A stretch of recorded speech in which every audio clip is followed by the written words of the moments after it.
আসসালামু আলাইকুম, আশা করি সবাই ভালো আছেন। তো আজকে একটা ছোট পাহাড়ের উপরে আসছি। আর এইটাতে বাঁশবাগান বললেই চলে, পাহাড় না, এটা একটা বাঁশবাগানের মতো। এই যে দেখেন কতটা খাড়া। আমার ভাই এই যে নিচের দিকে বাঁশ ধীরে ধীরে নামতেছে, এই খাড়া জায়গাগুলোতে বাঁশ হয়ে রয়েছে।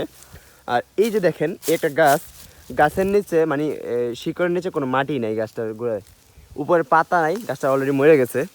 এই দেখেন একদম ঝুলে ঝুলে নামতেছে, এরকম একটা অবস্থা বাঁশ ধরে। মানে বাতাস ঢুকতে পারে না, এত বেশি বাঁশ এখানে। যাই হোক, মানে এই সাইড থেকে বের হইলে ওই পাশে একটু বাঁশ কম, ওইখানে বাতাস এসে ভালোই লাগতেছে, অনেক উঁচু। আর একদম মানে খুবই ভয়ঙ্কর, একদম খারাপ। আমি যদি এখান থেকে পড়ি কোনো কিছুতে মানে না আটকাইলে একদম মানে হাত পা ভাঙার চান্স আছে খুব বেশি।